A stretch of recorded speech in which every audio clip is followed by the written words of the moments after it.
Minotaur, a light cruiser project with dual-purpose main battery guns that was developed after the end of World War II. Pre-war top of the line. In the summer of 1939, shortly before the outbreak of World War II, cruisers Edinburgh and Belfast joined the Royal Navy. These large ships with over 10,000 tons in displacement were the greatest achievement of pre-war British shipbuilding. 12 6-inch or 152 millimeter guns with a high rate of fire for their time were the basis of the ship's firepower. A dozen dual-purpose guns in combination with anti-aircraft machine guns provided the ship's AA defense. At the time, the cruiser had decent armor for their size and carried their own reconnaissance aircraft on board. First cruiser with dual-purpose artillery. In the 1930s, in parallel with the large light cruisers, the British Admiralty developed the concept of a flotilla leader primarily designed to support destroyers and provide a defense for battleship forces. The breakthrough solution was to equip the new ships with a dual-purpose main battery. The first 6 Dido-class cruisers designed under this concept were laid down in 1937. However, the 5.2-inch or 133 millimeter mounts they were armed with turned out to be too slow for the cruisers to effectively perform their anti-aircraft functions. Pre-Cedar Project.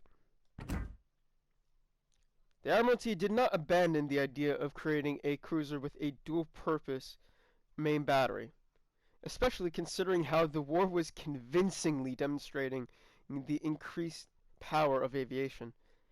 In 1944, several variants of the Neptune class, or improved Belfast cruiser project, were developed. The project incorporated armament with the latest 4.4-inch, or 113 millimeter dual-purpose guns as secondary artillery, an increased number of AA machine guns, and the replacement of the onboard reconnaissance aircraft with more radars. Dual-purpose main battery. The key advantage of the Neptune-class cruisers was supposed to be the 6-inch main battery guns housed in the Mark 25 turrets, capable of firing at aircraft. The mounts had much in common with previous designs, in particular with the Mark 23 used on Belfast. However, the guns in the Mark 25 could shoot at elevation angles of up to 80 degrees and had a fully automated loading system.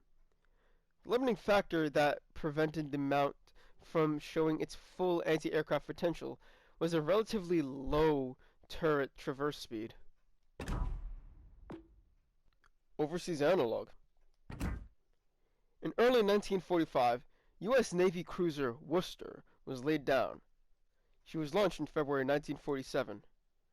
Her main battery armament was fully automatic, dual-purpose 6-inch mounts with an extremely high targeting speed and rate of fire. In terms of the AA defense weaponry, the American cruiser surpassed all of her peers by far. The Admiralty did not disregard the appearance of such a ship. The development of a British cruiser project with similar characteristics began. Heavy anti-aircraft guns. By the end of the war, the speed, firepower, and survivability of the latest aircraft had reached such a level that small caliber AA guns, no matter how many of them were mounted on a ship, could no longer ensure prevention of an airstrike. The answer was the return of the heavy anti-aircraft guns that had almost disappeared with the advent of effective dual-purpose guns. American Worcester-class cruisers used 3-inch or 76 millimeter guns in Mark 33 automatic twin mounts as their heavy AA guns. Of course, the prospective British cruiser would have been armed with at least as well. Design. In early 1946, the first requirements for the future cruiser, the British response to the construction of the Worcester-class ships overseas, were formulated. The new cruiser, designated Project Z in the early stages, was supposed to have a displacement of approximately 12,000 tons and an armament of 10 6-inch guns and at least 16 3-inch automatic guns in 12 mounts. Similar to the Neptune-class cruiser project, the installation of 4 quadruple torpedo tube launchers was envisioned. Propulsion plant.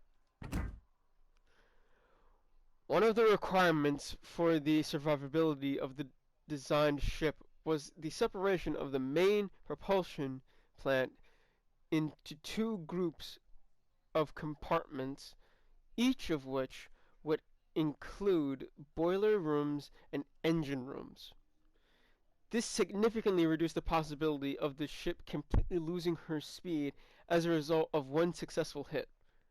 The propulsion plant was also quite compact in relation to the total length of the ship's hull, which in turn reduced the chance of a torpedo hitting it. New main battery guns.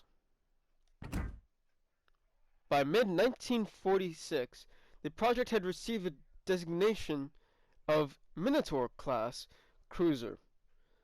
At about the same time, the calculations showed that her displacement would be at least 15,000 tons. This was, to great extent, caused by the new main battery mounts that had been developed for the cruiser, the Mark 26. They were notable for their high aiming speed and rate of fire, but at the same time they were massive, about 160 tons each. Thus the twin Mark 26 turret was around the same weight as the triple Mark 23 turret installed on the Town class and Fiji class cruisers. AA gun of a new generation.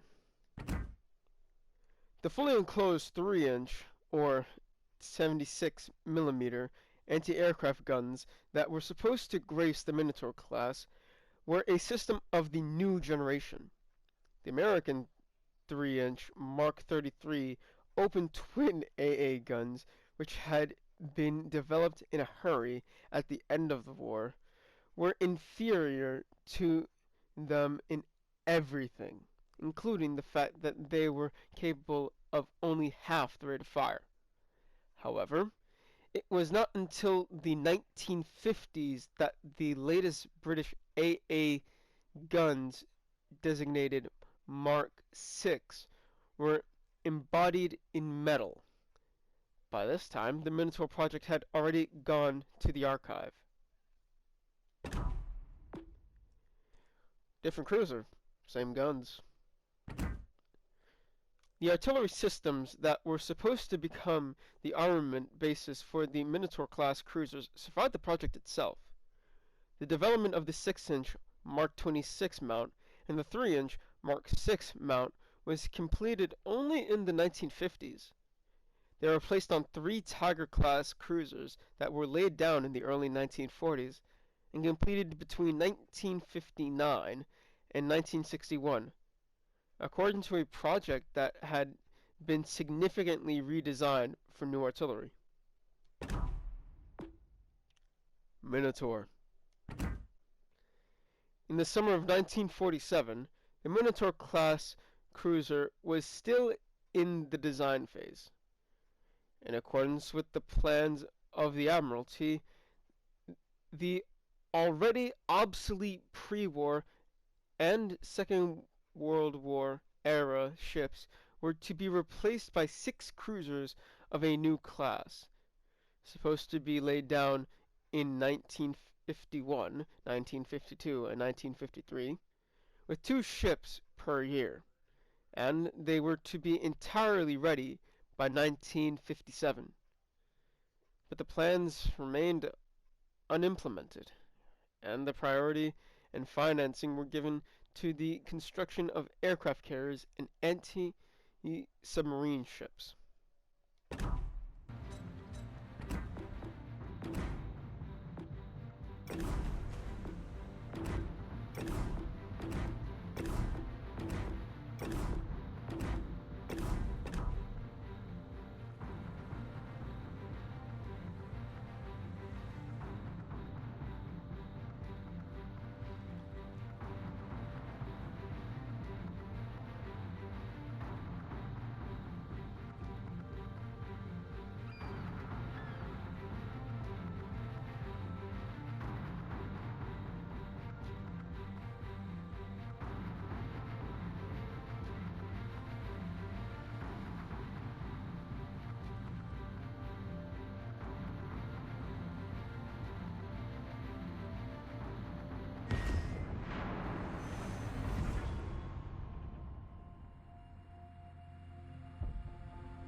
Let's get to it.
Negative.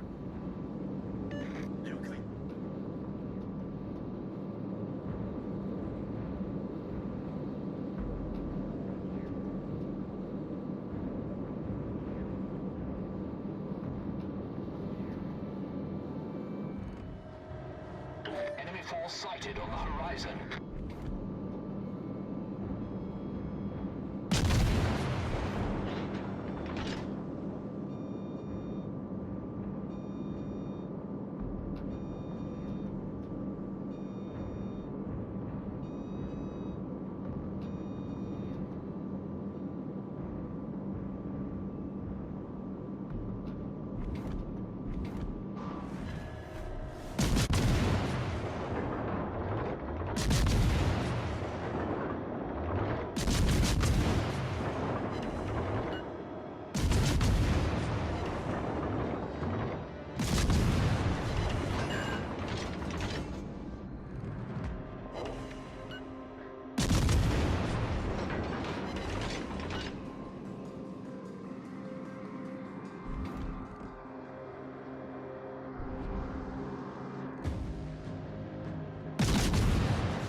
stations, proceed and capture that area.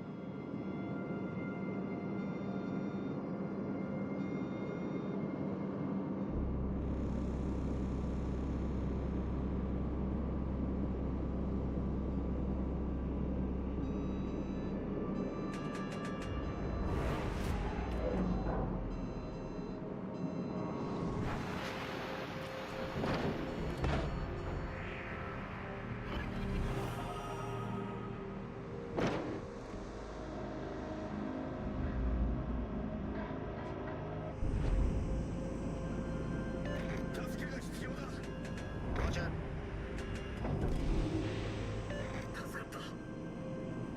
We've been spotted.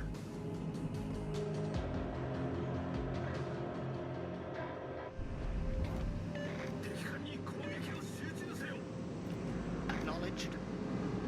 Many thanks.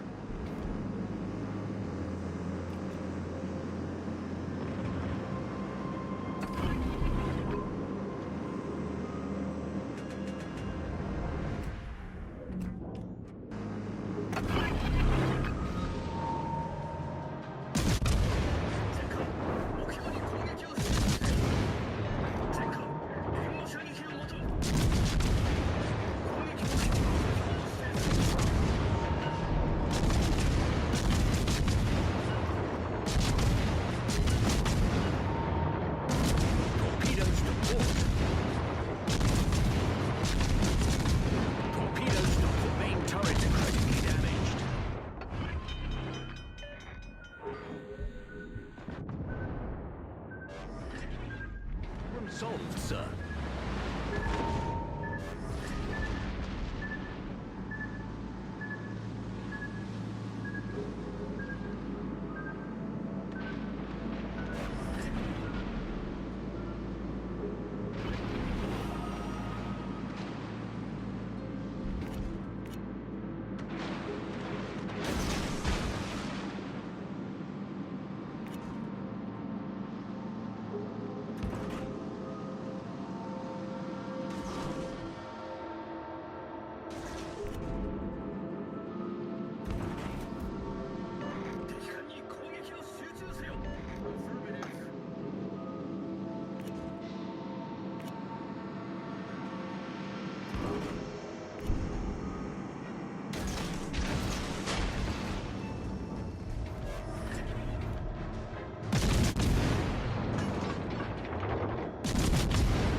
Main turret critically damaged.